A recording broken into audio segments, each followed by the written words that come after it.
दो घटना बता रहा हूं, कान खोलकर सुनिएगा। जिस दिन एलिया का स्वर्गारोहण हुआ, वो स्वर्ग पर उठा लिया गया, उसका जो चादर था वो पृथ्वी पर गिर गया। वो चादर स्वर्ग पर नहीं गया। मेरे बातों को कान खोलकर सुनना। लेकिन चादर स्वर्ग नहीं गया, उस चादर को उसे यहीं छोड़ना पड़ा, लेकिन वो श्वेत कपड़ा पहनकर प्रभु के पास गया। यीशु मसीह का जब पुनरुत्थान हुआ, कान खोलकर सुनिए, उसका जो कपड़ा था जिससे यीशु मसीह को लपेटा था, वो वही एक कोना में था, वो स्वर्ग नहीं गया। यीशु का जब पुनरुत्थान हुआ, वो अलग कपड़ा पहना हुआ था, एक श्वेत कपड़ा पहना हुआ था, लेकिन उस कपड़ा को जो वो देह में समेत था, उसे छोड़ना पड़ा। हालेलुया। आप विश्वास करोगे, जब तुरही फूके जाएगा दोस्तों, हमारा ये जो कपड़ा पहने हुए हैं ये यही छूट जाएगा, देह उठाया जाएगा, और जब ये उठा जाएगा यीशु मसीह कपड़ा पहनाएगा जो श्वेत कपड़ा होगा, बाइबल कहता है। क्यों? क्योंकि हमने मेमने के लहू से अपने आप को धोकर श्वेत कर लिया है, हमने अपने आप को धोकर शुद्ध कर लिया है, हमने अपनी सारी मलिनता गंदगी को धोकर मेमने के लहू से श्वेत कर लिया है। जब हमने श्वेत किया, तब यीशु मसीह हमें महिमा का कपड़ा पहनाएगा जो श्वेत कपड़ा होगा दोस्तों। हालेलुया। आप इसे पैसे से नहीं खरीद सकते, वो तो विश्वासी को निःशुल्क मिलता है दोस्तों। मेमने के लहू से अपने आप को धोना पड़ेगा, तब हम उस श्वेत वस्त्र पहनकर खजूर के डालियां लिए हुए उस भीड़ में शामिल होकर कहेंगे होशाना। हालेलुया। हम वहां जाकर गीत गाएंगे, पवित्र पवित्र पवित्र अति पवित्र परमेश्वर, जो है, जो था और जो आने वाला है, उसी की आदर और महिमा और सम्मान अब से लेकर युगानुयुग तक होते रहे। क्या आप पौलुस के समान कहोगे? वो मुझे हर प्रकार के बुराइयों से बचाएगा और अपने साथ अपने राज्य में लेकर जाएगा। मैं उसकी आदर और महिमा हमेशा युगानुयुग करता रहूंगा। आमीन।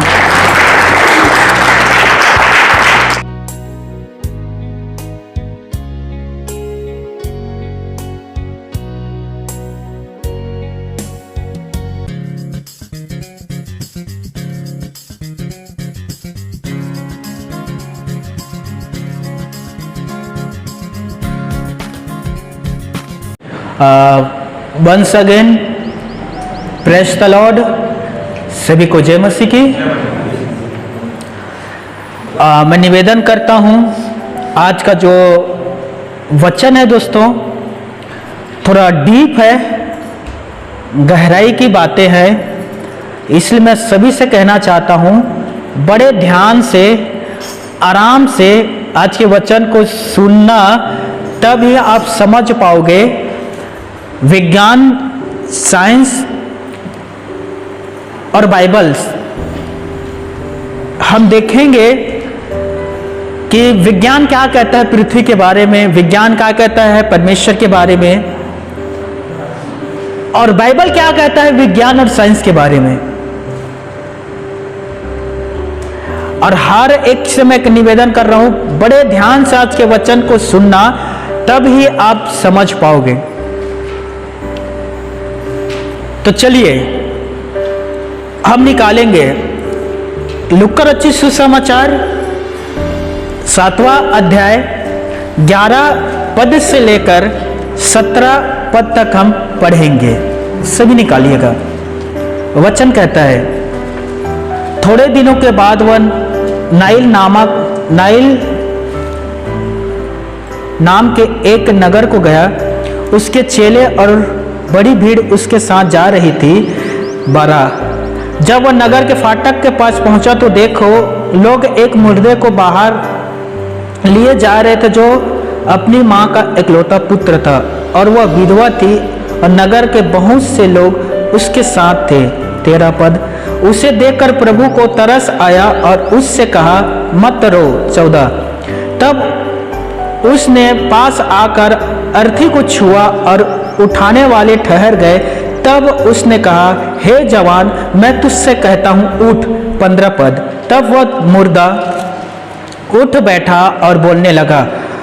उसने उसे उसकी मां को सौंप दिया। 16 इससे सब पर भय छा गया और वे परमेश्वर की बड़ाई करके कहने लगे, हमारे बीच में एक बड़ा भविष्यद्वक्ता उठा है और परमेश्वर ने अपने लोगों पर कृपा दृष्टि की है। 17 और उसके विषय में यह बात सारे यहूदियों और आसपास के सारे देश में फैल गई। आसमानी स्वर्गीय परमपिता परमेश्वर अपने पढ़े गए कलाम वचन पर हम सभी को आशीष दे। आमीन। बाइबल बताता है दोस्तों, एक नगर में विधवा और उसके बेटा रहा करता था। उसका एक ही बेटा था, पति पहले ही गुजर गया था। कुछ दिन के बाद उसका जवान बेटा भी गुजर गया। उसका अंतिम जो सहारा था वो भी चला गया। लोगों के गुजरने के बाद लोग क्या करते हैं दोस्तों, उस मरे हुए व्यक्ति को लेकर जला देंगे या तो दफना देते हैं, राइट। उसके बाद उसका जीवन समाप्त। कान खोलकर सुनिएगा, मान लीजिए इस विधवा के बेटा को यदि प्रभु यीशु मसीह नहीं जिलाता, मरे हुए में से जिंदा नहीं करता, तो उसका क्या होता? उसे किस लिए लेकर जा रहे थे? कब्रिस्तान दफनाने के लिए।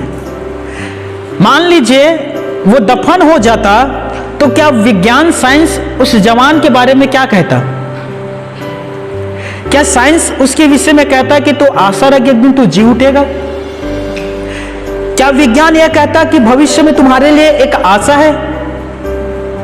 क्या विज्ञान साइंस यह कहता उस विधवा से कि आशा रख एक दिन तू फिर से अपने बच्चे से मुलाकात करेगा? क्या साइंस के पुस्तक में, डिक्शनरी में क्या यह वर्ड है कि दोबारा मुलाकात होगा उस मरे हुए व्यक्ति के साथ? साइंस कितनों ही तरक्की क्यों ना कर ले दोस्तों, साइंस नए नए आविष्कार कितनों क्यों ना कर ले, क्या साइंस अब तक इतना तरक्की कर पाया कि एक आत्मा को दूसरे शरीर में ट्रांसफर कर सके? बताइए। ऑर्गन्स, शरीर के बहुत सारे जो पार्ट है एक मनुष्य से दूसरे मनुष्य में ट्रांसफर कर सकते हैं, लेकिन एक आत्मा है जिसे ट्रांसफर कोई भी साइंस, विज्ञान, नासा, डॉक्टर नहीं कर सकता है। हालेलुया। क्या विज्ञान उसे दोबारा देख पाएगा, उस व्यक्ति को जो मर गया है? उसके बारे में क्या कहता है विज्ञान दोस्तों? विज्ञान क्या वह अनंत काल में रहेगा? विज्ञान क्या वो कब्र के उस पार विजय जीवन में प्रवेश कर पाएगा? क्या इस युवा और विधवा के लिए कोई आशा है विज्ञान के पास? कोई आशा है मेरे भाई और बहनों? लेकिन कान खोलकर सुनना, लेकिन बाइबल में इस महिला के लिए कुछ है, उसके बेटे के विषय में कुछ कहता है बाइबल। और बाइबल क्या कहता है? कान खोलकर सुनिएगा। यूहन्ना रचित सुसमाचार 11 अध्याय में यीशु नर्सरी ने कहा मार्था से, उसका भाई लाजर मरा हुआ है, 4 रोज हो गया दोस्तों उसे कब्र में रखा हुआ। और यहां मार्था प्रभु से कहती है, प्रभु 4 दिन हो गया उसे मरा हुआ, अब तो उसके शरीर से दुर्गंध आ रहा होगा, क्योंकि शरीर जो है सड़ने लग जाता है। और उससे मरा हुआ कितने दिन हो गया था? 4 डे, 4 दिन। मार्था क्या कह रहा है? मेरा भाई तो मर गया है, 4 दिन हो गया प्रभु, अब तो उसके शरीर से बदबू भी आ रहा होगा। यीशु एक जीवित आशा देता है दोस्तों उन व्यक्ति के लिए जो कब्र में चला गया है, उन व्यक्ति के लिए जो जलाए गए हैं, वो हमारे प्रियजन जिसे हमने खोया है, जिसे हमने खोया, जो हमारा प्रियजन था, जिससे हमें बहुत प्यार करता था, हम लोग प्यार करते थे, जिसे हमने खोया है, उसके लिए बाइबल कहता है कि आशा है आपके पास। हालेलुया। यीशु ने मार्था से क्या कहा? यीशु ने मार्था से कहा तेरा भाई जी उठेगा। आज तक इतिहास में ग्रंथकार में किसी ने यह वादा नहीं किया है कि मरा हुआ जी उठेगा। विज्ञान ने नहीं कहता कि मरा हुआ जी उठेगा। विज्ञान ने कभी, साइंस ने ये बात का दावा नहीं किया है कि विश्वास रख वो जी उठेगा। जब तक एक व्यक्ति जीवित रहता है, साइंस, विज्ञान, डॉक्टर संभव प्रयास करता है उस व्यक्ति को जीवित करने का, उसे पुनः जीवन दान देने के लिए वेंटिलेटर में रखा जाता है। वो स्वयं मनुष्य जब सांस नहीं ले पाता तो उसे ऑक्सीजन दिया जाता है, उसके फेफड़े को चलाया जाता है वेंटिलेटर के द्वारा। लेकिन डॉक्टर मरने के बाद ये नहीं कहता कि तेरा भाई फिर से जी उठेगा। हालेलुया। ब्रदर राजू बता रहा था, एक बार इनके बच्ची है कोई जो डॉक्टर विभाग में काम कर रही है, छोटी बच्ची है, वो सीख रही है, ठीक है। तो एक मरीज आया और वो इमरजेंसी हालात में आया और वो गुजर गया। तो राजू भाई बता रहा था उसके फैमिली वालों ने उस बच्ची से पूछा कि वो कैसा है, तो उस बच्ची ने कहा वो ठीक है। फैमिली वाले नाराज हो गए, कहा वो तो गुजर गया तो कैसे ठीक रहेगा, और उस बच्ची को पता नहीं था कि वो गुजर गया है। यदि कोई व्यक्ति चला गया, अब उसके पास कोई आशा नहीं है, लेकिन कलाम कहता है दोस्तों, यीशु ने मार्था से कहा था तेरा भाई जी उठेगा। मार्था ने कहा हाँ प्रभु, मुझे यकीन है एक पुनरुत्थान के दिन वो जी उठेगा, जब पृथ्वी का न्याय होगा उस दिन मेरा भाई पुनः जी उठेगा। यीशु ने पलट कर जवाब देते हुए कहा, हे मार्था, विश्वास कर, पुनरुत्थान और जीवन दोनों मैं ही हूं। हालेलुया। वो पुनरुत्थान के दिन जी नहीं उठेगा, मेरे में वो सामर्थ्य है, मैं इसे अभी जीवित कर सकता हूं। और क्या किया यीशु मसीह ने, क्या किया दोस्तों? कलाम कहता है, हे लाजर बाहर निकला, और वो 4 दिन का मरा हुआ व्यक्ति जी उठा। यहां साइंस का दिमाग खराब हो जाएगा, कान को सुनना।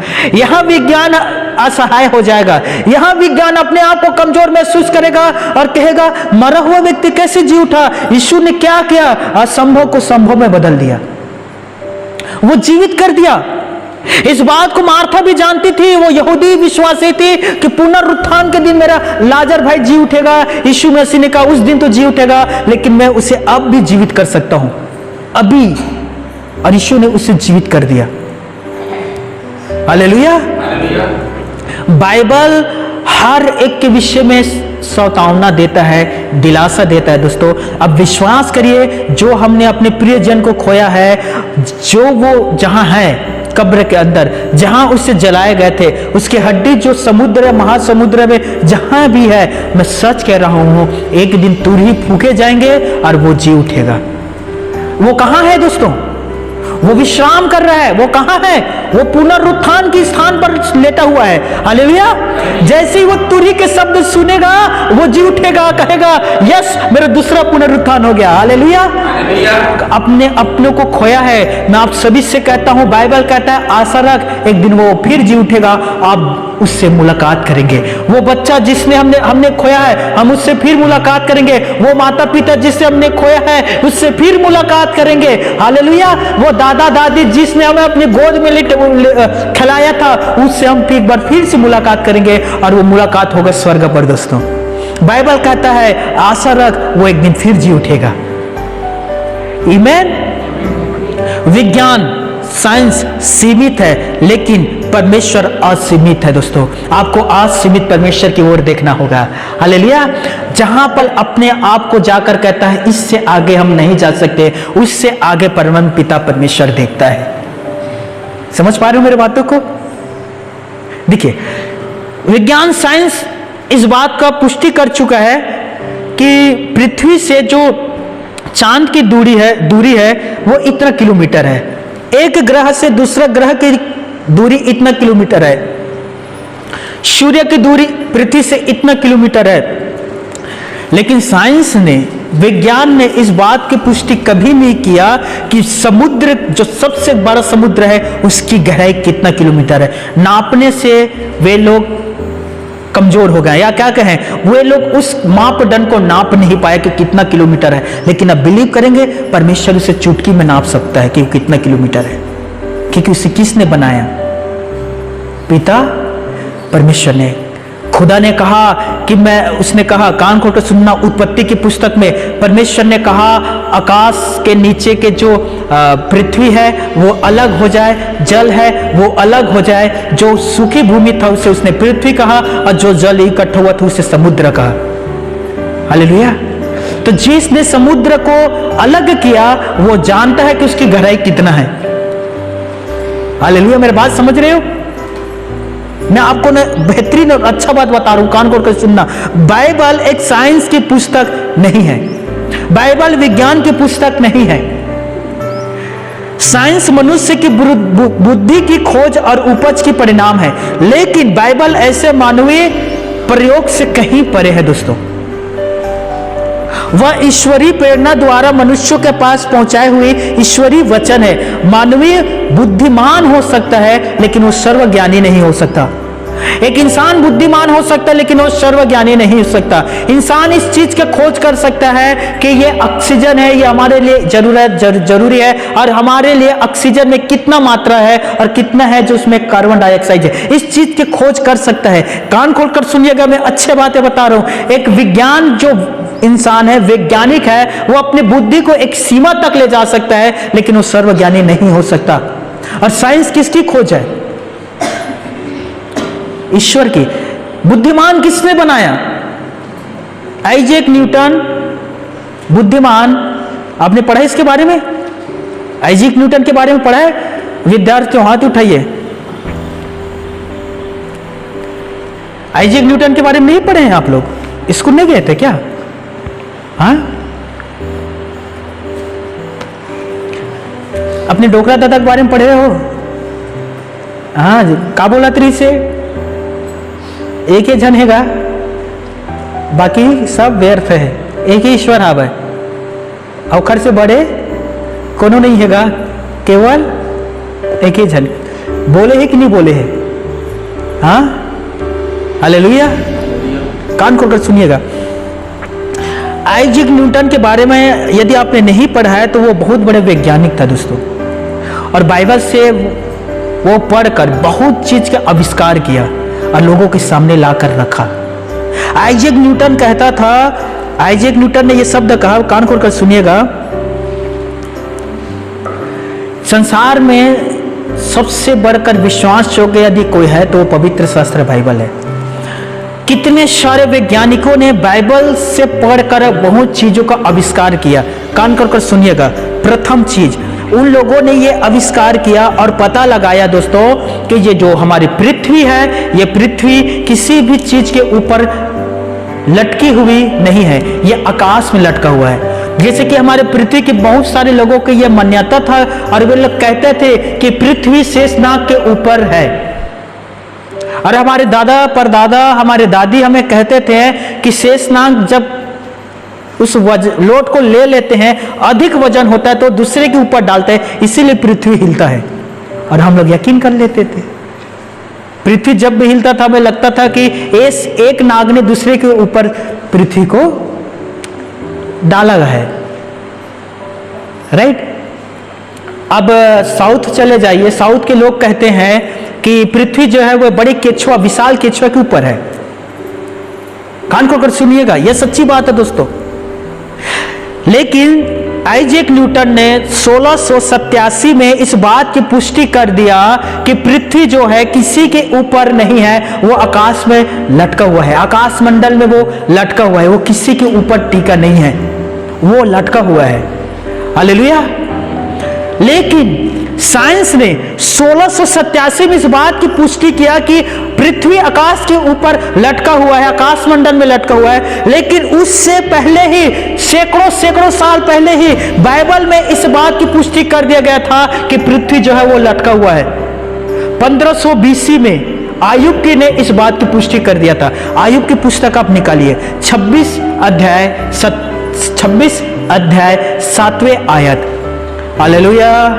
आज हम साइंस के बारे में देख रहे हैं, प्लीज समझने की कोशिश करना, बुद्धि को खोलने की कोशिश करना। कहीं ऐसा ना हो कि मेरा जो शब्द है, प्रभु का जो वचन है, आपके सिर के ऊपर से चला जाए। प्लीज कंट्रोल करना और कहना आपका जो शब्द है सिर के ऊपर से नहीं, कान में आना चाहिए। Hallelujah, hallelujah. बोलो प्रभु यीशु मसीह की जय यीशु, जय यीशु, जय यीशु, जय जय यीशु, जय जय जय यीशु। हालेलुया। Very good. कोई भी एक पढ़िएगा। हाँ, सातवां पद। वह उत्तर दिशा को निराधार फैलाए रहता है, निराधार फैलाए रहता है और बिना टेक पृथ्वी को लटकाए रहता है। बिना टेके पृथ्वी को लटकाए रहता है। आयुब ने अपने पुस्तक में ऑलरेडी लिख दिया है कि परमेश्वर पृथ्वी को लटकाए रहते हैं, किसी चीज में वो टिका हुआ नहीं है। परमेश्वर ने पृथ्वी को लटकाए हुए हैं और वो अपनी गति से चल रहा है दोस्तों। हालेलुया। दूसरा, कान खोलकर सुनना, सन 150 में सुप्रसिद्ध ज्योतिषी शास्त्र प्लेटोलेमी ने कहा आकाश मंडल में 156 तारे हैं। 150 में कहा दोस्तों प्लेटोलेमो ने, कितने तारे हैं कहा आकाश में? 156 तारे हैं। लेकिन वर्तमान समय के वैज्ञानिकों का कहना है कि समुद्र की बालू के समान आकाश में तारे हैं।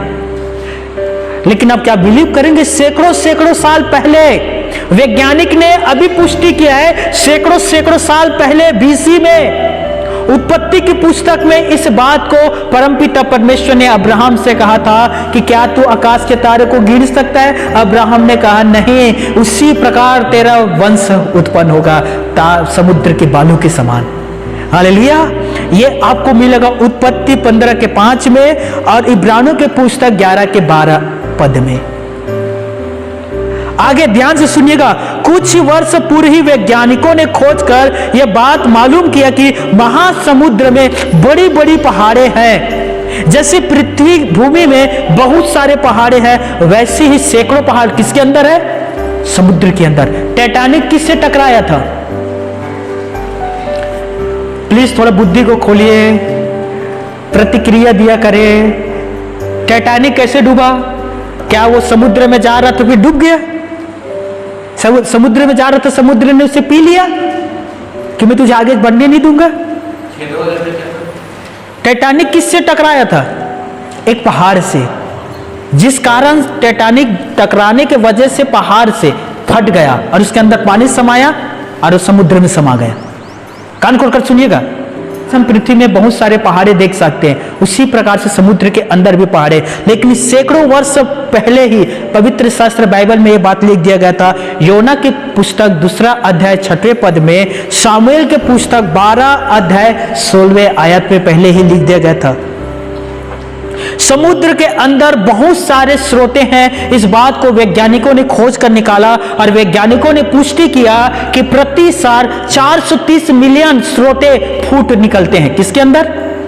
समुद्र के अंदर स्रोते फुट निकलता है। आप लोग सोचेंगे कौन सा स्रोते? जब आप बोरवेल करवाते हैं, वो मशीन जो बोरवेल करने के लिए आते हैं, जमीन को जब वो चीरता है, अंदर जाता है, वो स्रोता खोज निकालता है। हालेलुया। कभी आपने दिमाग लगाया है?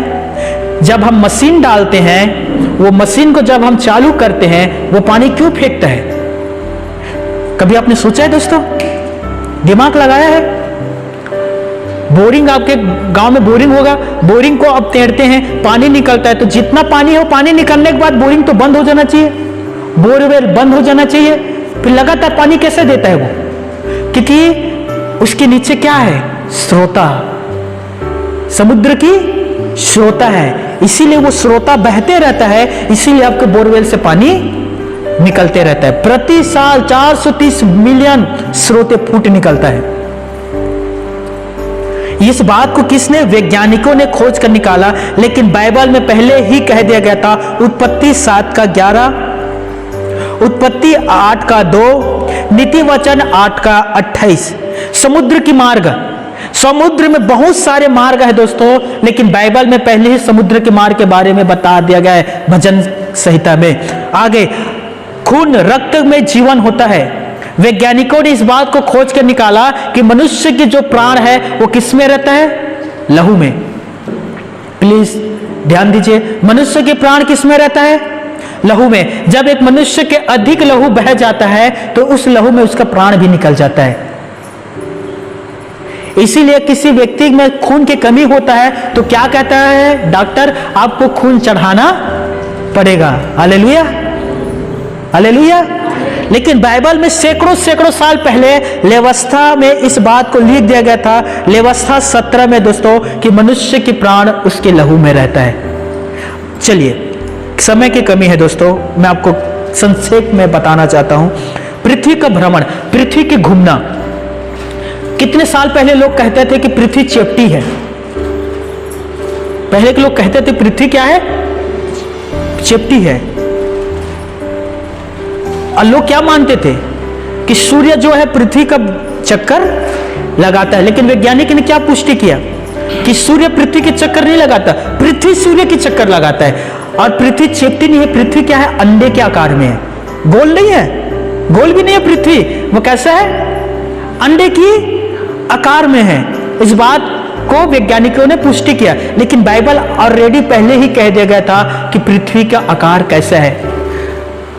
विज्ञान इस बात को पुष्टि किया, लेकिन विज्ञान से पहले बाइबल इस बात की पुष्टि किया। चाहे बिजली के बारे में देख लीजिए, आज आपके पास जो बिजली आता है, जो करंट आता है, जिससे बल्ब जल रहा है, बड़े बड़े मशीन चल रहा है, कारखाना चल रहा है, इस विषय में आयुब ने पहले ही कह दिया था कि तू आज्ञा देता है और बिजली पृथ्वी पर गिरता है। आविष्कार किसने किया? वैज्ञानिक ने, लेकिन बाइबल में पहले ही इस बारे में लिख दिया गया था। जितना भी आपके पास आज साधन है जो वैज्ञानिकों ने आविष्कार किया है, उनमें से अधिक 99% बाइबल में पहले ही लिख दिया गया है। इसीलिए वैज्ञानिक क्या करता है? बाइबल पढ़ता है, खोज करता है, अच्छा ये लिखा है, मतलब हम इसके द्वारा हम ये चीज बना सकते हैं। हालेलुया।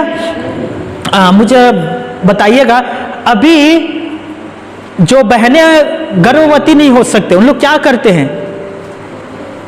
हाँ, डॉक्टर के पास जाकर करवाते हैं ना, एक बेबी टेस्ट, नहीं वो एक क्या तो बोलते हैं उसे,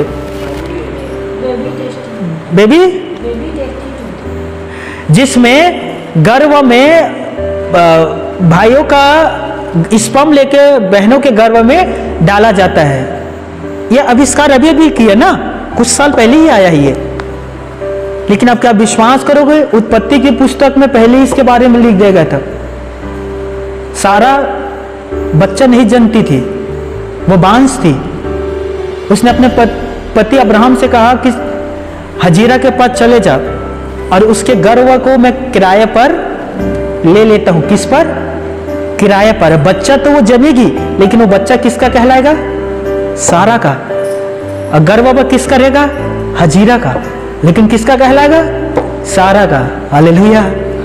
मेरी बात समझिए, डॉक्टर भी आज इस चीज को प्रयोग कर रहे हैं दोस्तों, लेकिन पहले ही हो चुका है रेडी काम।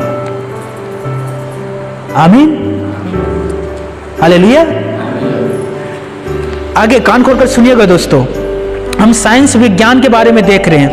विज्ञान के मूल तत्वों को समर्थन करने के साथ ही बाइबल आरंभ होती है। बाइबल, कान खोलकर सुनिएगा, विज्ञान साइंस के मूल तत्वों में 5 अलग अलग बातों को हम पाए जाते हैं, हम देख सकते हैं। फर्स्ट, वो क्या है? अंतरिक्ष।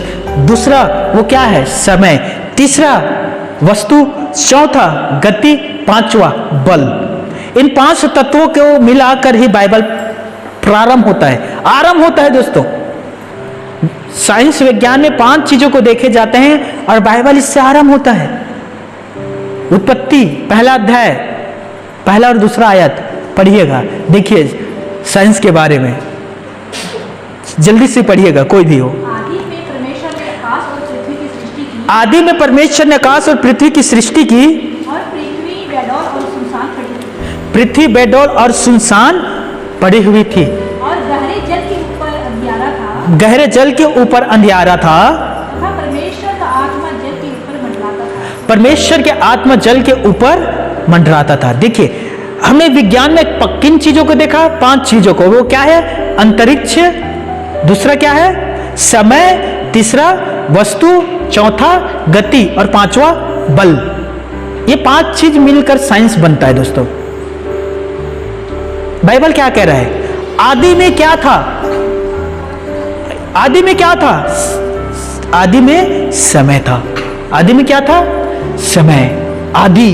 आदि में परमेश्वर समय था। आदि में क्या था? पहला चीज समय। दूसरा, परमेश्वर ने आकाश और पृथ्वी की सृष्टि की, अंतरिक्ष की सृष्टि की। तीसरा, परमेश्वर, माफ करना, पृथ्वी की सृष्टि की, वस्तु। चौथा, परमेश्वर का आत्मा अर्थात बल। पांचवा, जल की सतह पर मंडराता था अर्थात गति। हालेलुया। मेरी बात समझ रहे हो? तो ये 5 चीज जो वैज्ञानिकों में पाए जाते हैं, विज्ञान में पाए जाते हैं, वो बाइबल के पहला ही और दूसरा अध्याय में पूरा होता है दोस्तों। लेकिन दुख की बात है, कुछ सेवक, कुछ विश्वासी कहता है कि पृथ्वी की सृष्टि 6000 वर्ष पूर्व हुई थी। आपने बहुत सारे प्रचारकों के मुंह से ये शब्द को सुना होगा। क्या कहते हैं वे लोग? पृथ्वी की सृष्टि 6000 वर्ष पूर्व हुई थी। इस प्रकार की बाइबल में लिखा है, और इस गलत धारणा के कारण अनेकों लोगों ने बाइबल की आलोचना किया। बाइबल में कहीं भी नहीं लिखा है कि पृथ्वी की सृष्टि 6000 वर्ष पूर्व हुई थी। एक पद मुझे बता दो जहां लिखा हो कि बाइबल में एक पद बता दो कि पृथ्वी की सृष्टि इतना साल पूर्व हुआ है। कोई बता सकता है? कोई भी नहीं। डॉक्टर सल्वाडेज की गणना के अनुसार पृथ्वी की आयु 1200 करोड़ वर्ष है। वो कहता है कि पृथ्वी की जो आयु है वो 1200 वर्ष करोड़ है, और कोई भी वैज्ञानिक इससे अधिक वर्ष की गणना कर सकता है, लेकिन बाइबल में जो सच्चाई है उसे कोई नहीं टाल सकता। दोस्तों, सच्चाई कभी छिप नहीं सकता, याद रख लीजिए, क्योंकि बाइबल में स्पष्ट रीति से कह दिया गया है, आदि में परमेश्वर ने आकाश और पृथ्वी की सृष्टि की थी, और आदि में कितनों वर्ष और कोटि जोड़ा जा सकता है, वर्ष और कोटि को जोड़ा जा सकता है, कोई उल्लेख नहीं है। बाइबल के विद्वान की कहना है, गहरे समुद्र के ऊपर अंधियारा था, परमेश्वर की आत्मा मंडराता था। जब परमेश्वर ने कहा उजाला हो तो उजाला हो गया। कान खोल कर सुनना, ये जो गहरे समुद्र, गहरे, पढ़ना एक बार फिर से सिस्टर, मैं अच्छी बात बता रहा हूं, थोड़ा दिमाग लगाना। दूसरा पद, और पृथ्वी बेडौल और सुनसान पड़ी थी, बेडौल और सुनसान पड़ी हुई थी, और गहरे जल के ऊपर अंधियारा था, अंधेरा था। जब तक परमेश्वर ने यह नहीं कहना उजाला हो तब तक अंधेरा था, और ये अंधेरा और उजालों के बीच में करोड़ों करोड़ों करोड़ों करोड़ों अरबों मिलियन खरबों वर्ष का अंतराल है। इसलिए कोई इस बात की पुष्टि नहीं कर सकता कि पृथ्वी जो है इतना वर्ष में बना हुआ है, कोई नहीं कर सकता, कोई भी वैज्ञानिक इस बात की पुष्टि नहीं कर सकता। हालेलुया। कान खोल कर सुनिए, एक वैज्ञानिक ने कहा एक विस्फोट हुआ आकाश में और पृथ्वी की उत्पत्ति हो गया। आपने कभी सोचा विस्फोट किसने किया होगा? हालेलुया। विस्फोट किसने किया होगा? क्या आप विश्वास करोगे यहां एक एटम बम है, दीपावली के समय जो फोड़ते हैं ना बच्चे लोग, 20-30 रुपए में एक मिलता है, एटम बम बोलते हैं कि क्या बोलता है उसे? हाँ, मिसाइल तो नहीं कहता होगा मिसाइल कहता है। मिसाइल एक देश दूसरे देश में फोड़ता है भाई, कोई मिसाइल अपने देश में नहीं फोड़ता। क्या कहता है? बम। ठीक है, अब सोचिए, कल्पना करना दोस्तों, आपने दुकान से एक बम खरीदा, ठीक है, एटम बम छोटा 20-25 रुपए वाले, और एक जगह रख दिया, वो फट जाएगा। फिर आप फटेगा क्या? अब क्या करोगे? माचिस लेकर तीली जलाकर उसमें लगाओगे, तब वो बम फटेगा। ईमानदारी से बताइए, क्या अपने आप फट सकता है वो? नहीं। वैज्ञानिक कहता है कि आकाश में एक विस्फोट हुआ, विस्फोट के द्वारा ये 9-8 ग्रह उत्पन्न हुआ, और उसमें से एक ग्रह पृथ्वी है। सोचिए, चलिए वैज्ञानिक की दृष्टि से देखा जाए तो उसे ब्लास्ट किसने किया? हालेलुया। उन्हीं के नजरिए से देखिए, उसे ब्लास्ट किसने किया? किसी ने ब्लास्ट किया होगा। मैं दिल्ली राजरा गया था, मैंने वहां देखा कि वहां बहुत बड़े बड़े पहाड़ है, उस पहाड़ पर माइन कारखाना होता है ना, उसमें ब्लास्ट किए जाते हैं, बारूद डालकर ब्लास्ट किए जाते हैं, और पहाड़ फटता है, और पहाड़ का अलग अलग टुकड़ा होता है, उससे भी ब्लास्ट करने वाला कोई है। हालेलुया। तो विज्ञान इस बात का पुष्टि करे कि उससे ब्लास्ट किसने किया था। हालेलुया। वो इस बात की पुष्टि नहीं कर सकते कि उससे ब्लास्ट किसने किया था। हमें विश्वास है कि ब्लास्ट किसने किया था। हालेलुया। आप समझ पा रहे हो ना? दूसरी चीज, विज्ञान कहता है, साइंस कहता है कि मनुष्य के पूर्वज पहले बंदर थे, ट्रांसलेट होते होते इंसान बने हैं। क्या विश्वास करते इस बात पर? हाँ, इसीलिए इंसान पेड़ में चढ़ता है, बताइए, इसलिए इंसान एक पेड़ से दूसरे पेड़ पर कूदता है। क्या विश्वास करोगे? कितना रहस्यमय है दोस्तों कि इंसान के पूर्वज बंदर थे। तो मुझे बताइए, आज इंसान की पूंछ कहां गया? कहां गया? 4 पैर से 2 हाथ कहां गया? यदि मनुष्य के पूर्वज बंदर थे तो आज सारे बंदर इंसान में ट्रांसफर क्यों नहीं हो गया? आज भी क्यों मंकी पाए जाते हैं, बेमानुस क्यों आज भी पाए जाते हैं? बताइए ना, ट्रांसफर होकर उन लोग इंसान क्यों नहीं बने? सैकड़ों साल हो गए इंसान पृथ्वी पर रहते हुए, आज तक किसी ने एक भी बंदर को इंसान बनते हुए क्यों नहीं देखा? किसी ने किसी एक को तो देखना चाहिए था। हमने एक बंदर रखा था, धीरे धीरे ये इंसान बन गया। Hello, hallelujah. एक मंकी, एक बंदर इंसान के जैसे वो चल सकता है, इंसान के जैसे वो खा सकता है, इंसान के जैसे वो हरकत भी कर सकता है, लेकिन वो इंसान नहीं बन सकता। Hallelujah, hallelujah. मेरी बात समझ रहे हो? बाइबल क्या कहता है? परमेश्वर ने क्या किया? प्रथम मनुष्य आदम को भूमि की मिट्टी से रचा और उनकी नथनों में जीवन की श्वास फूंक दिया। इंसान को बनाने वाला कौन है? पिता परमेश्वर। और कैसे बनाया? अपने हाथ से, और उसमें जीवन आत्मा फूंक दिया, तब प्रथम इंसान जीवित प्राणी बना। लेकिन मंकी, जो बंदर, जब परमेश्वर ने उसे बनाया, उसमें आत्मा नहीं फूंका, उसमें जीवन की श्वास नहीं फूंका। उसे कैसे बनाया था? परमेश्वर ने कहा, हे मंकी बन जा। मंकी बंदर बन गया। Hallelujah, hallelujah. आई होप आप समझ पा रहे होंगे मैंने क्या कहा। आज थोड़ा बुद्धि लगाना पड़ेगा। कितने लोग बुद्धि लगा रहे हैं? चलिए एक दूसरे का हाथ पकड़िए, एक दूसरे का हाथ पकड़िए, एक दूसरे का हाथ पकड़िए। हाँ हाँ, क्या तुम्हें समझ में आ रहा है? पृथ्वी और हम इंसान कैसे बने हैं? समझ में आ रहा है? जवाब दीजिए। हाँ तो बोल दो, हाँ समझ में आ रहा है। Hallelujah, hallelujah. आगे कान खोलकर सुनिएगा। विज्ञान मृत्यु के बारे में क्या कहता है? एक कंपनी है दोस्तों, उस कंपनी के नाम मुझे याद नहीं आ रहा है, पर मैं ये रखा हूं। एक कंपनी है, अब विश्वास नहीं करोगे, 600 मुर्दा को वो फ्रीज करके रखे हैं। कितने? 600 मुर्दा फ्रीज करके, अर्थात बर्फ में उसे रखे हैं। यह कहते हुए यह कंपनी आश्वासन दिलाते हैं सामने वाले को कि एक दिन साइंस विज्ञान ऐसा तरक्की करेगा कि मरे हुए भी में आत्मा डालेगा। और करोड़ों रुपए लेता है यह कंपनी, और मरे हुए को फ्रीज करके रखते हैं कि एक दिन ये जी उठेगा। और कितने लोग हैं पता है? 600 लोग अपने आप को फ्रीज करवा कर रखे हैं। हर साल इन्हें पैसा देना पड़ता है। अरे कंपनी दावा कर रहा है कि एक दिन विज्ञान इतना तरक्की करेगा कि इन्हें फिर से जिंदा कर देगा। लेकिन मैं आपको अच्छी बात बताऊं, वो कंपनी उस मरे हुए को जिंदा करे या ना करे, वो 600 जो आज पड़ा हुआ है, मरा हुआ भी है, फ्रीज होकर पड़ा हुआ है, वो जिंदा हो या ना हो, पर मैं आपको कहना चाहता हूं, एक दिन जब तूड़ी बजेगा ना तो सब 600 जिंदा हो जाएंगे। हालेलुया। कंपनी जिंदा नहीं कर पाएगा, विज्ञान साइंस उसे जिंदा नहीं कर पाएगा, लेकिन जिस दिन यीशु का दूसरा आगमन होगा वो 600 जी उठेंगे।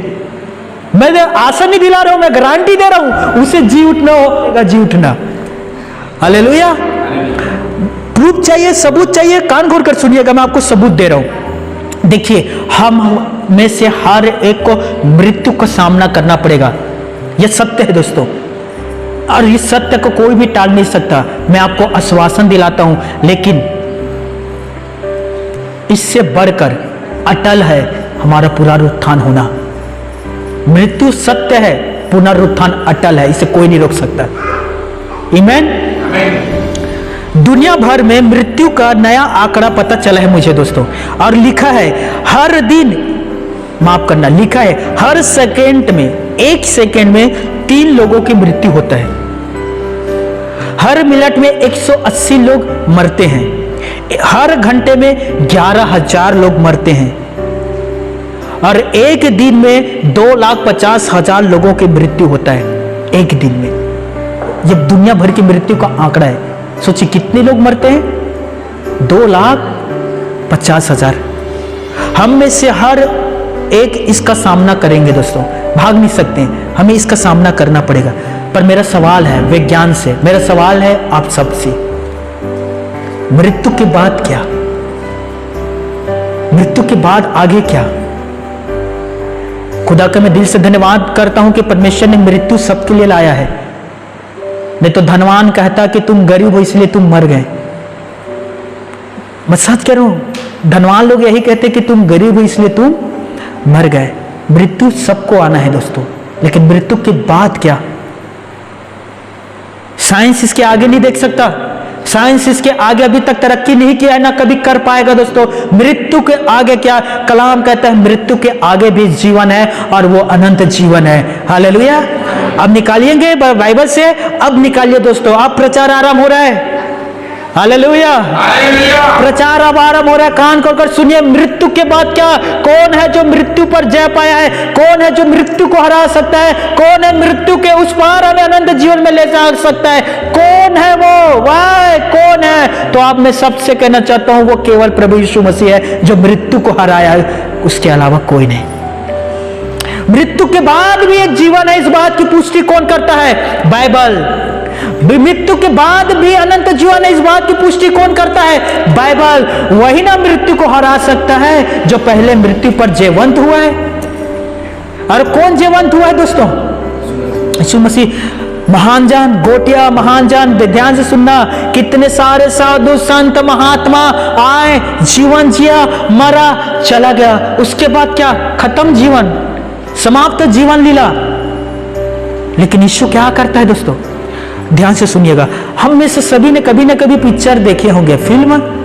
ईमानदारी से हाथ उठाना, ईमानदारी से, छिपाना नहीं। हाँ, सभी ने फिल्म में देखा है ना?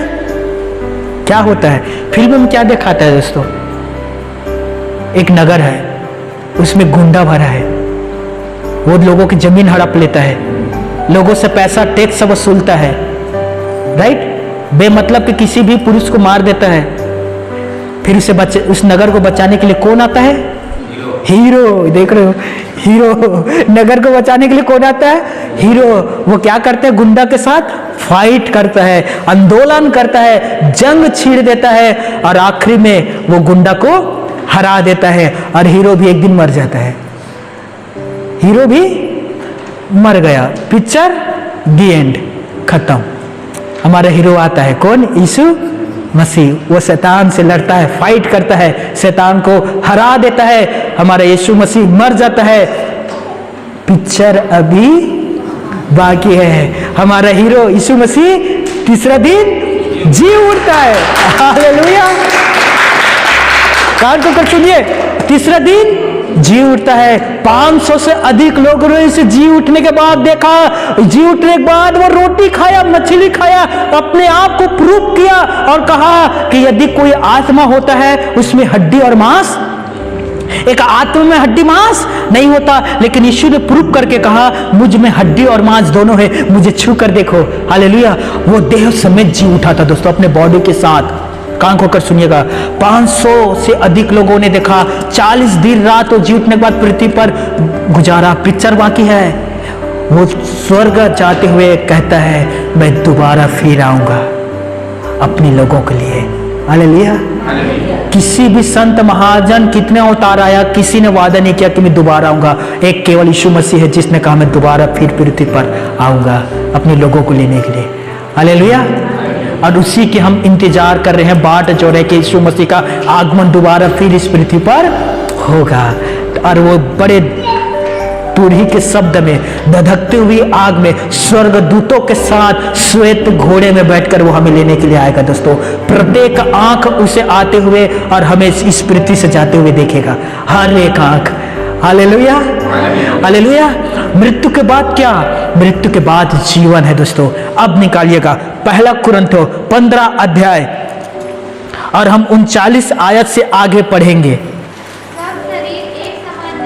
सब शरीर एक समान नहीं, मनुष्यों का शरीर और है, पशुओं का शरीर और है, पक्षियों का शरीर और है, मछलियों का शरीर और है। देखिए, सब शरीर एक जैसा नहीं है। कुछ लोग कहते ना तू मरने के बाद कीड़ा बन गए, पुण्य के काम कर ली तो मरने के बाद तेरे पिछले जन्म में कुकुर बन गए। कुकुर, डॉग,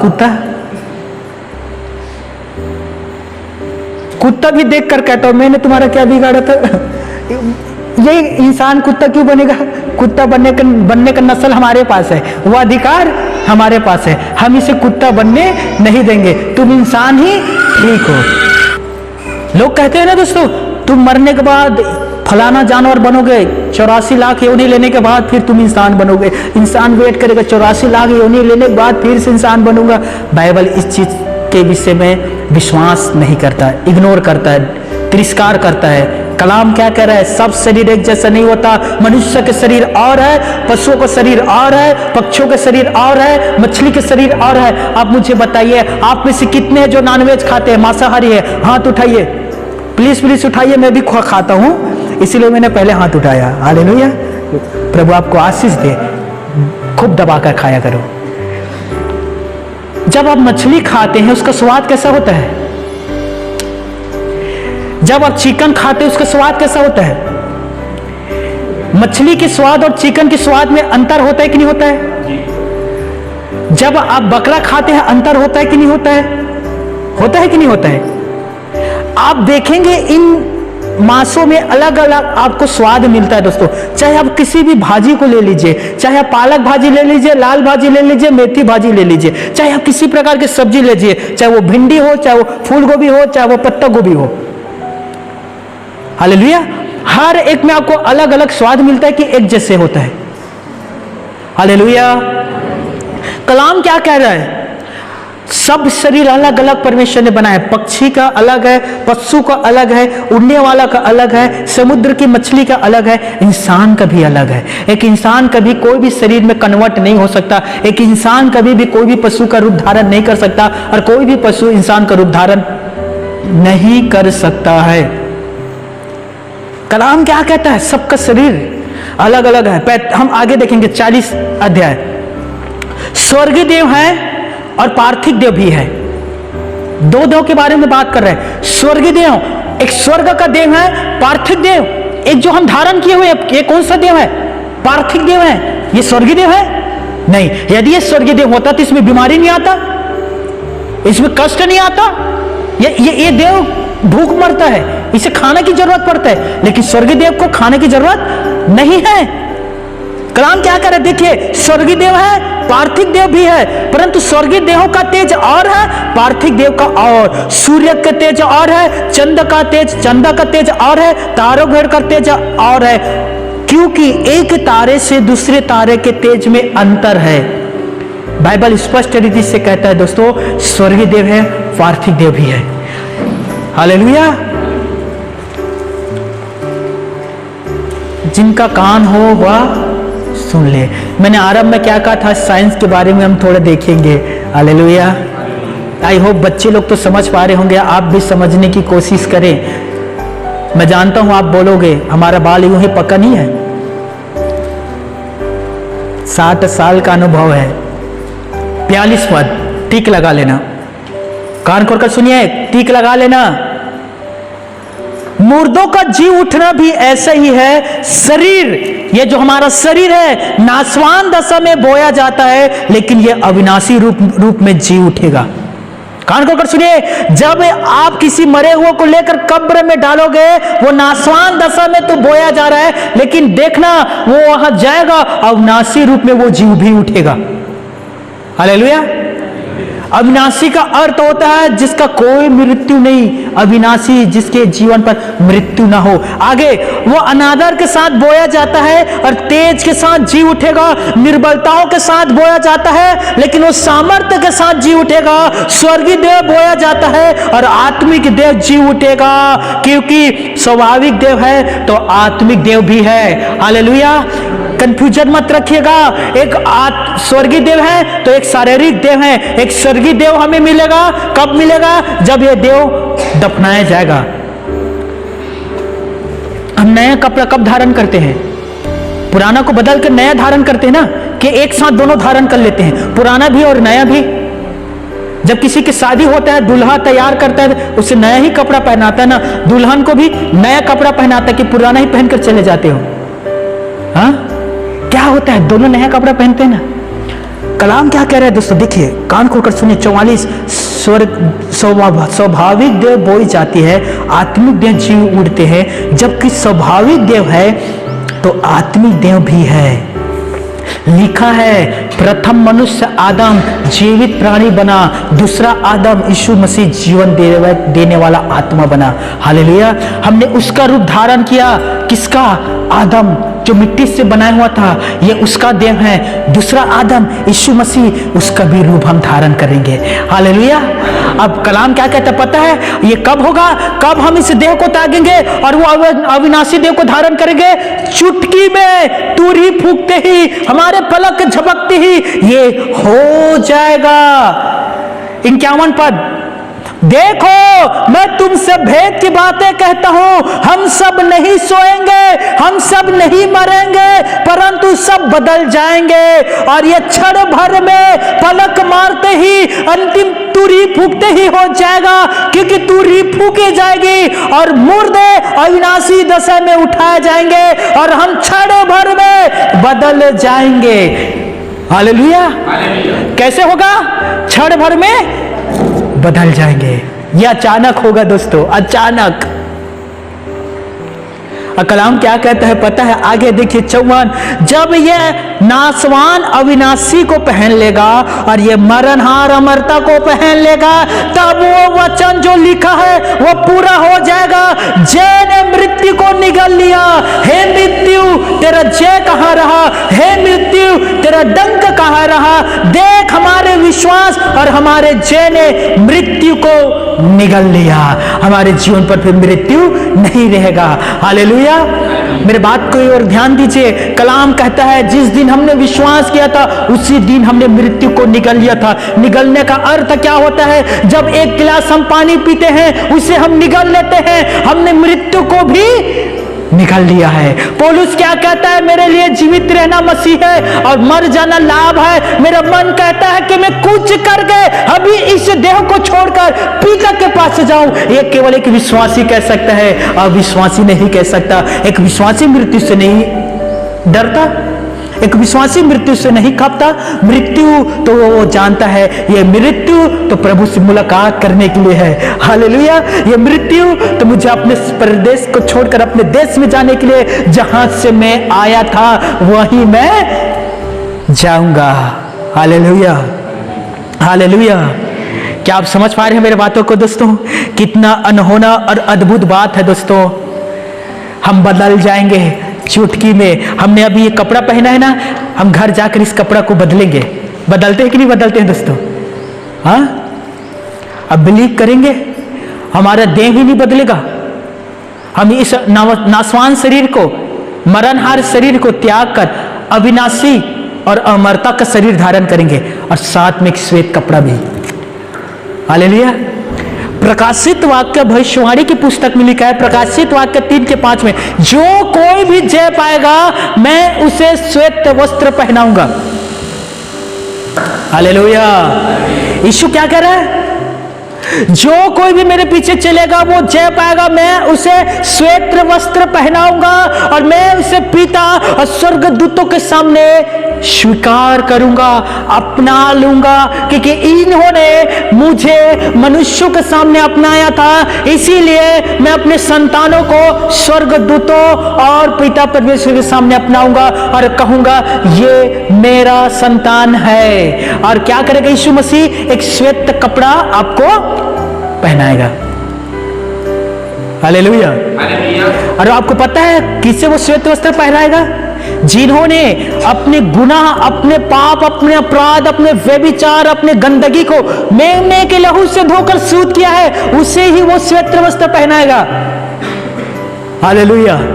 अर्थात, कान खोलकर सुनिए, अर्थात बाइबल क्या कह रहा है? आपको यहां मेमने के लहू से अपने आप को धोना पड़ेगा। आप यहां अपने आप को धोगे तब वो आपको श्वेत वस्त्र पहनाएगा। पहले दिन मुझसे कहा गया आपके शरीर पर हल्दी लगाना पड़ेगा, हल्दी हल्दी, और हल्दी लगाया। दूसरा दिन भी हल्दी लगाया, अब कहा आपके हल्दी को अब धोना पड़ेगा। ये हुआ है, आपके साथ भी हुआ होगा हल्दी वाला रस्म, ठीक है। हल्दी को धोया गया और कहा ऐसे धोना कि पूरा हल्दी ना धुल जाए, थोड़ा रहना भी चाहिए ताकि पीलापन दिखना चाहिए, थोड़ा थोड़ा कवर करना चाहिए, काला काला जो दिख रहा है वो थोड़ा कवर होकर पीला दिखना चाहिए। अब बिलीव नहीं करेंगे, 3-4 लोटा में नहला दिया, हल्दी कपड़ा पहनाया उसमें भी हल्दी हो गया, और कपड़े पहनाया उसमें भी हल्दी हो गया, कोट पहनाया उसमें भी हल्दी हो गया। वो हल्दी क्यों हुआ दोस्तों? ध्यान से सुनिए, जब मुझे नया वस्त्र पहना रहा था उसमें हल्दी आया, वो हल्दी था मेरे शरीर में, मीठा नहीं था शादी तक दोस्तों, शादी के कुछ हफ्ता बाद तक भी था वो हल्दी मीठा नहीं था। मैं हल्दी के साथ शादी करने गया और दुल्हन को लेकर आया। यदि आप चाहते हैं कि आप स्वर्ग में जाएं तो याद रखिए वो मेमने के लहू आपके जीवन पर होना चाहिए, और मेमने के लहू आपके हर एक गंदगी को धोना, तब आप परमेश्वर के राज्य में जाओगे। कलाम क्या कहता है? प्रकाशित वाक्य 7वें अध्याय, जल्दी से निकालिए, हमारे पास वक्त की कमी है, जल्दी निकालिए। प्रकाशित वाक्य 7वें अध्याय हम 9 आयत से पढ़ेंगे। इसके बाद मैंने दृष्टि की और देखो हर एक जाति और कुल और लोग और भाषा में से एक बड़ी भीड़ को, जिसे कोई गिन नहीं सकता था, श्वेत वस्त्र पहने हुए और अपने हाथ में खजूर की डालियां लिए हुए सिंहासन के सामने और मेमने के सामने खड़ी हुई है। एक बड़ी भीड़ जिसे कोई नहीं गिन सकता। अब वे क्या कर रहे हैं? एक श्वेत वस्त्र पहने और क्या कर रहे हैं? खजूर की डालियां लिए हुए हैं। आपको याद है जब यीशु मसीह यरूशलेम गया, वहां लोगों ने खजूर की डालियां लेकर एक गीत गा रहा था, होसना होसना। आपने पढ़ा है? एक बड़ी भीड़ था दोस्तों। अब वे लोग क्या कर रहे थे पता है? अपना चद्दर, अपना कपड़ा को निकालकर यीशु के स्वागत के लिए रोड में बिछा दिया, यीशु के स्वागत के लिए सड़कों में बिछा दिया। लेकिन यह भीड़ अलग है। वहां अपना कपड़ा यीशु के स्वागत के लिए बिछाया था, यहां यीशु मसीह ने अपना कपड़ा उन लोगों को पहना दिया है। अब वे श्वेत कपड़ा पहने हुए हैं और एक बड़ी भीड़ है। हर एक भाषा, हर एक कुल, हर एक शब्द बोलने वाले, छत्तीसगढ़ी भाषा बोलने वाले भी है वहां। अब विश्वास करोगे? Hallelujah, hallelujah. छत्तीसगढ़ी भाषा बोलने वाले छत्तीसगढ़ी लोग भी वहां है। हालेलुया। आगे देखिए, और वो बड़े शब्द से पुकार कर कहती है, उद्धार के लिए हमारे परमेश्वर का जो सिंहासन पर बैठा हुआ है और मेमने का जय जयकार हो। किसके लिए? उद्धार के लिए। आगे बहुत अच्छा है, सारे स्वर्गदूत उस सिंहासन और प्राचीन और चारों प्राणियों के चारों ओर खड़े हुए, वे सिंहासन के सामने मुंह के बल गिर पड़े और परमेश्वर को धन्यवाद करके कहा, आमीन। उद्धार के लिए आमीन। केवल हम ही महिमा नहीं कर रहे हैं, वो सारे प्राचीन, वो सारे स्वर्गदूत, वो सारे भी मिलकर प्रभु की महिमा करते हुए कह रहे हैं, आमीन। हमारे परमेश्वर की स्तुति और महिमा और ज्ञान और धन्यवाद और आदर और सामर और शक्ति युगानुयुग बनी रहे। फिर सारे लोग के पुकार कर कहते हैं, आमीन। हालेलुया। कितना अच्छा रहेगा ना दोस्तों, हम वो सब के सब इकट्ठे रहेंगे, श्वेत वस्त्र पहने रहेंगे और हम क्या कहेंगे? आमीन। स्वर्गदूत ने एक प्रश्न किया, स्वर्गदूत ने एक प्रश्न किया, देखा है, ध्यान से सुनिए। प्राचीन में से एक ने मुझसे कहा, किससे? यूहन्ना से, ये श्वेत वस्त्र पहने हुए कौन है और कहां से आए हुए हैं? यूहन्ना ने कहा, तू ही जानता है, मैं नहीं जानता ये भीड़ कहां से आया हुआ है।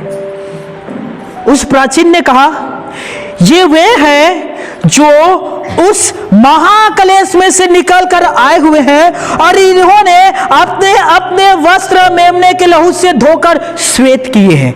हालेलुया। किसके लहू से धोकर श्वेत किए हैं? मेमने अर्थात कौन? यीशु मसीह के लहू से धोकर श्वेत किए हैं। इसीलिए आज सिंहासन के सामने खड़ा होकर उसकी महिमा कर रहे हैं। हालेलुया। क्या आपने मेमने के लहू से धोकर अपने पाप को दूर किया है? वो पाप का गंदगी, वो व्यभिचार की गंदगी, वो गंदे सोच की गंदगी, वो नफरत की गंदगी जो आपके शरीर में लगा हुआ था, कीचड़, क्या आपने उसे धोकर श्वेत किया है मेमने के लहू से? जब तक आप धोकर इस पृथ्वी पर श्वेत नहीं करोगे, वे श्वेत वस्त्र आपको नहीं मिलेगा। दो घटना बता रहा हूं, कान खोलकर सुनिएगा। जिस दिन समय है, जिस दिन एलिया का स्वर्ग आरोहण हुआ, वो स्वर्ग पर उठा लिया गया, उसका जो चादर था वो पृथ्वी पर गिर गया। वो चादर स्वर्ग पर नहीं गया। मेरे बातों को कान खोलकर सुनना। आपने पढ़ा है पहला राजा 17 में, जब एलिया का स्वर्ग आरोहण हुआ, उसकी जो चादर था वो गिर गया। उस चादर को किसने लिया? एलीशा ने उठाया, लेकिन चादर स्वर्ग नहीं गया। उस चादर को उसे यही छोड़ना पड़ा, लेकिन वो श्वेत कपड़ा पहनकर प्रभु के पास गया। यीशु मसीह का जब पुनरुत्थान हुआ, कान खोलकर सुनिए, उसका जो कपड़ा था जिससे यीशु मसीह को लपेटा था, वो वही एक कोना में था, वो स्वर्ग नहीं गया। यीशु का जब पुनरुत्थान हुआ, वो अलग कपड़ा पहना हुआ था, एक श्वेत कपड़ा पहना हुआ था, लेकिन उस कपड़ा को जो वो देह में समेत था, उसे छोड़ना पड़ा। हालेलुया। आप विश्वास करोगे, जब तुरही फूके जाएगा दोस्तों, हमारा ये जो कपड़ा पहने हुए ये यही छूट जाएगा, देह उठाया जाएगा, और जब ये उठा जाएगा, यीशु मसीह कपड़ा पहनाएगा जो श्वेत कपड़ा होगा, बाइबल कहता है। क्यों? क्योंकि हमने मेमने के लहू से अपने आप को धोकर श्वेत कर लिया है, हमने अपने आप को धोकर शुद्ध कर लिया है, हमने अपनी सारी मलिनता गंदगी को धोकर मेमने के लहू से श्वेत कर लिया है। जब हमने श्वेत किया, तब यीशु मसीह हमें महिमा का कपड़ा पहनाएगा जो श्वेत कपड़ा होगा दोस्तों। हालेलुया। आप इसे पैसे से नहीं खरीद सकते, इसे आप ना कितने रुपए देकर इसे मोल नहीं ले सकते, वो तो विश्वासी को निःशुल्क मिलता है दोस्तों। हालेलुया। विज्ञान जहां पर जवाब नहीं दे पाता, वहां बाइबल जवाब देता है दोस्तों। विश्वास करें, यह टेम्परी जीवन है, इसके बाद ही अनंत जीवन आरंभ होगा। और उस अनंत जीवन के लिए कलाम कहता है, मेमने के लहू से अपने आप को धोना पड़ेगा, तब हम उस श्वेत वस्त्र पहनकर खजूर की डालियां लिए हुए उस भीड़ में शामिल होकर कहेंगे, होशाना। हालेलुया।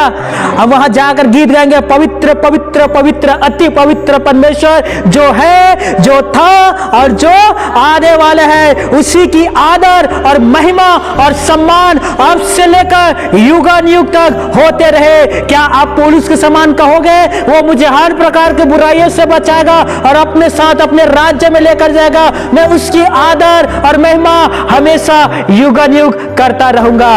आमीन। हालेलुया। हालेलुया।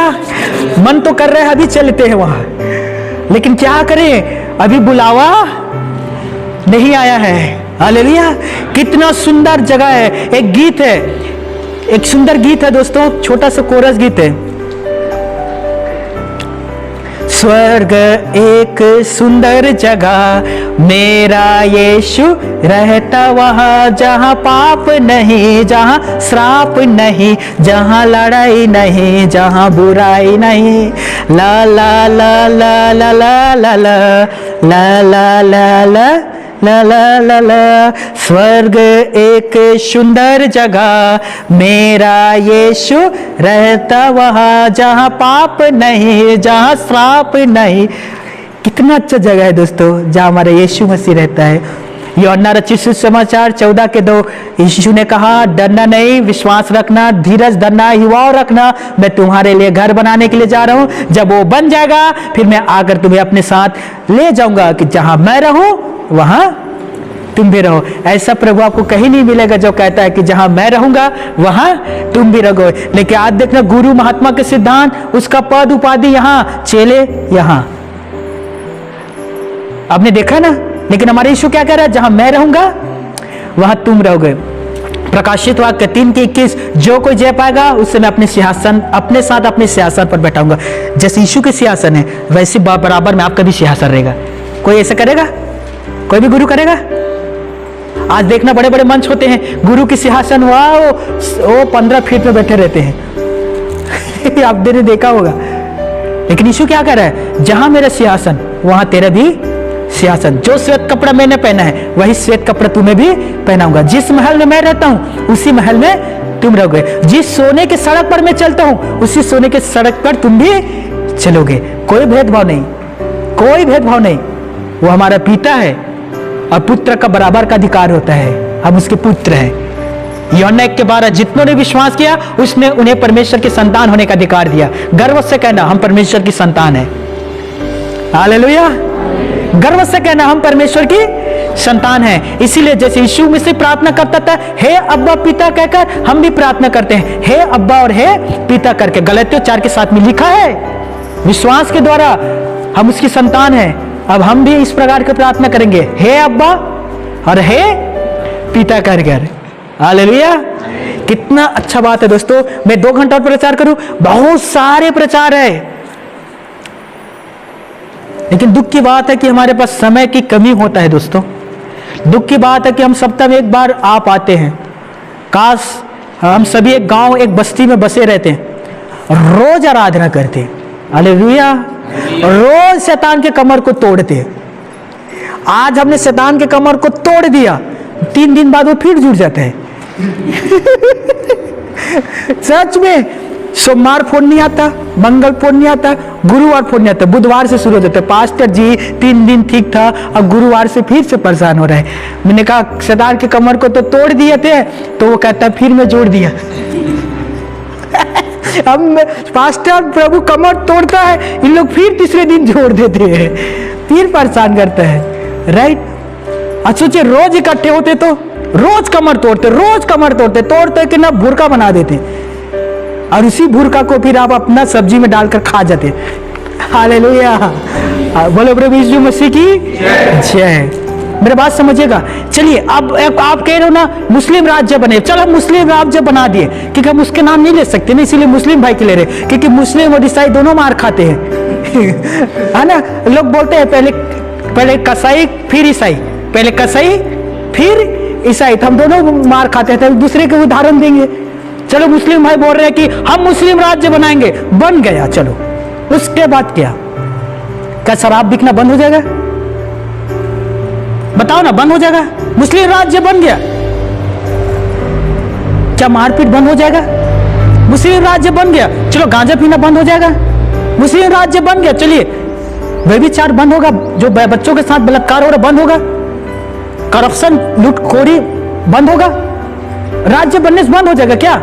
पहले तो था, तब तो भयानक पाप होते थे, पहले था भयानक पाप होते थे, आपको पानी पीने नहीं मिलता था दोस्तों। अब आपके पीछे ना एक झाड़ू पूछ लगा देते थे, झाड़ू वाला।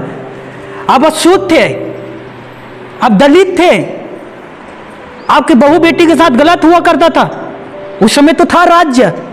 क्या बदला? नहीं। तो राज्य बनाने से क्या होगा बताओ ना? कुछ नहीं होगा। मैं सच कह रहा हूं, कुछ नहीं होगा जब तक इंसान स्वयं ना बदले। आप बदलो, आपका देश बदलेगा, आपके घर में तरक्की आएगा, देश में तरक्की आएगा। करप्शन घूसखोरी हम नहीं लेते, हर एक मसीह नहीं लेता। करप्शन बंद हो जाएगा जिस दिन सारे लोग मसीह बन जाएंगे। हमारे अपने घर में ताला लगाना नहीं पड़ेगा दोस्तों, ऐसे खुला रहेगा, कोई मसीह चोरी नहीं करेगा, क्योंकि हमारा खुदा ने कहा है तू चोरी ना करना। 10 आज्ञा आपने पढ़ा है? हमारे खुदा ने कहा है कि तू व्यभिचार न करना। हमारी जो बहनें बेटियां खुलेआम घूमेंगे, हालेलुया, अकेले घूमेंगे दोस्तों, निडर होकर।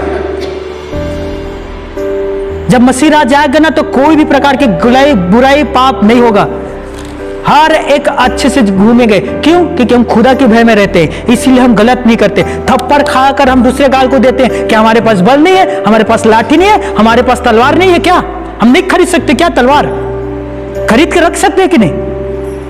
हम भी कर सकते हैं, लेकिन हमारे खुदा ने क्या कहा? एक गाल को मारे दूसरा दे देना। कभी भी हम गलत रास्ता नहीं चुनते, हिंसा का रास्ता कभी नहीं चुने हैं दोस्तों। अहिंसा के रास्ते में चले, क्योंकि हमारे खुदा ने हमें सिखाया है। इसीलिए बोलना नहीं है, जब भी बोलेगा ना मेरे बहनों अधर्म का नाश हो, बोलना तुम तो खुद अधर्मी हो, पखंड हो, पखंडी हो, तुम तो खुद अधर्म के काम करते हो, तो नाश कहां से होगा? तेरा नाश हो सर्वनाशी। एक ना मन करता है ना मजाक नहीं, प्रभु कोड़ा दे दे दोनों हाथ में। मैंने सबको इतना मारता, बोलते हैं करते कुछ अलग है। हाथी के दांत दिखाने का अलग और खाने का अलग, बोलती अलग है। सजन रे झूठ मत बोलो, हमें भगवान के पास जाना है। और इतना झूठ बोलते हैं कि 100 झूठ मरा होगा तो ये पैदा हुआ होगा। नहीं चाहिए दिल दुखाना किसी का, वहां ना चलेगा बहाना किसी का। और इतना दिल दुखाते हैं, छल्ली छल्ली कर देते हैं, मजाक नहीं कर रहे हो, कहते हैं दिल नहीं दुखाना चाहिए। फाड़ देते हैं दिल को दोस्तों, खून के आंसू रोते हैं माँ बाप और इन्हीं लोगों की वजह से, और कहते हैं दिल नहीं दुखाना चाहिए। एक कह रहा तभी पोथी पढ़े जग मोया, पंडित होया ना कोई, 2.5 अक्षर प्रेम का पढ़े सो पंडित होए। कहता 2.5 अक्षर प्रेम का पढ़ लो सब पंडित है, और 2.5 अक्षर प्रेम का उसे भी अर्थ पता नहीं है कि होता क्या है। अब बड़े बड़े पोथी पढ़ रहे हैं, यहाँ ये लिखा है, यहाँ ये लिखा है, 2.5 अक्षर तो समझ ले पहली मूर्ख। इसीलिए यीशु मसीह ने कहा था, हाय तुम पर, तुम मनुष्यों को ऊपर से धर्मी दिखाई देते हो, अंदर और छल और कपट से भरे पड़े हो। एक व्यक्ति नहीं बदलता दोस्तों, एक व्यक्ति नहीं बदलता। सोचिए सबका एक ही खुदा नहीं है क्या? अब बांट दिए उसे, तुम्हारा अलग हमारा अलग। सच कहने पर कोड़ा मिलता है, सच कहने पर, और चपलूसी काम करने पर शाबाशी मिलता है। क्या मिलता है? कहते एक शायर ने कहा था, झूठ बोलने पर लफ्जों का दम घुटता है, सच कहने पर लोग खफा हो जाते हैं। हम तो खोलकर प्रचार करते हैं दोस्तों, लेकिन कुछ ऐसे लोग हैं जो सुनना नहीं चाहते।